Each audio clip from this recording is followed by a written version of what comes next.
कल के सत्र में चर्चा हुई थी बंधुओं कि मोह एक ऐसा कारण है जिससे व्यक्ति का पतन हो जाता है। व्यक्ति यह समझ नहीं पाता है कि उसका वो क्या करे क्या ना करे, कैसे उसका कल्याण हो। क्योंकि अर्जुन को भी मोह उत्पन्न हो गया था। अर्जुन को भी प्रथम अध्याय श्रीमद् भगवद गीता में प्रथम अध्याय विषाद योग, अर्जुन विषाद योग।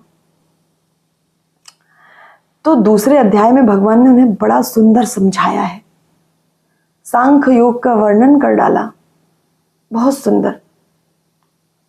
सुंदर सांख्य योग का वर्णन किया और कहते हैं कि यदि हे अर्जुन किस प्रकार विषाद कर रहे हो, मोह से निकलो, मोह को त्यागो। कहते हैं अपने विवेक को यदि व्यक्ति महत्व दे, यदि व्यक्ति अपने विवेक को महत्व दे या फिर अपने कर्तव्य का पालन ही ठीक ढंग से कर ले, या तो व्यक्ति अपने विवेक को महत्व दे और या तो व्यक्ति अपने कर्तव्य का पालन ही ठीक ढंग से कर ले, इन दोनों में से किसी एक को भी यदि व्यक्ति अपने जीवन में पूर्ण रूपेण लाए, अपनाए, तो उसके सारे हलचल, सारे कष्ट मिट जाते हैं। या तो अर्जुन तुम अपने विवेक को ही पूर्ण रूपेण महत्व दे दो और या फिर अपने कर्तव्य का पालन ही कर लो।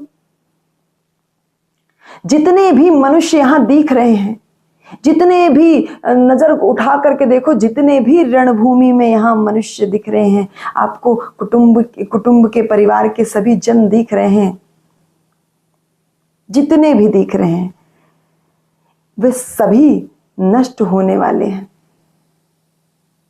वे सभी नष्ट होने वाले हैं और कहा वो सभी मरने वाले हैं। किस प्रकार से बोले, वो तो सभी मरने वाले हैं, लेकिन उस शरीर में जो जीव है, उस शरीर में रहने वाला जो जीव है वो कभी नहीं मरेगा।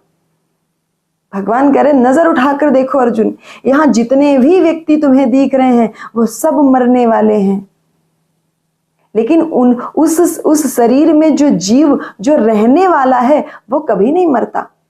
बोले ठीक उसी प्रकार से जैसे एक शिशु अवस्था में कोई बालक हो तो धीरे धीरे बाल्यावस्था में जाता है। शिशु अवस्था को छोड़कर बाल्यावस्था को छोड़कर वो किशोरावस्था को प्राप्त कर जाता है।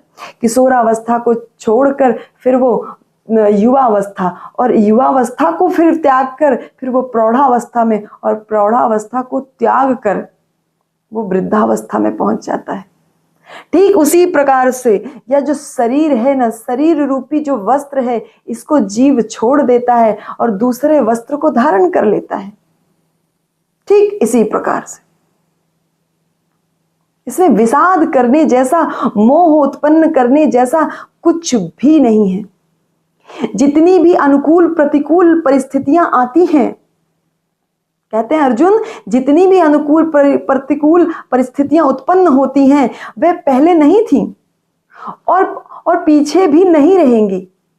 कहा वो पहले नहीं थी और पीछे भी नहीं रहेंगी। तात्पर्य यह कि जो कुछ भी पहले था वो अब नहीं है, और जो अब है वो आगे भी नहीं रहेगा, वो पीछे भी नहीं रहेगा। बड़ी सुंदर यहां बात की है। और जो बीच में आपको महसूस हो रहा है वो प्रतिक्षण वियोग हटता जा रहा है।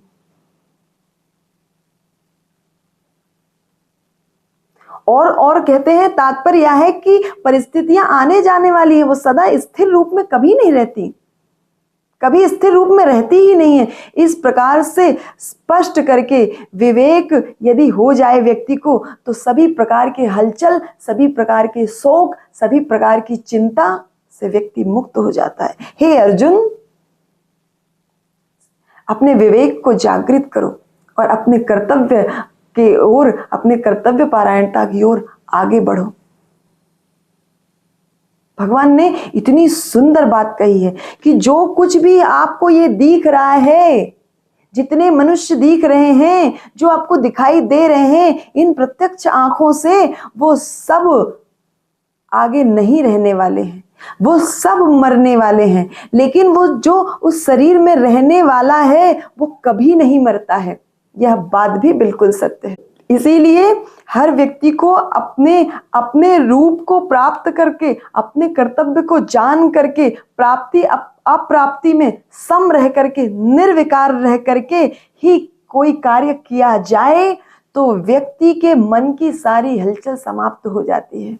व्यक्ति के मन की सारी हलचल समाप्त हो जाती है। इसीलिए कि यहाँ बहुत सुंदर गीत याद आता है।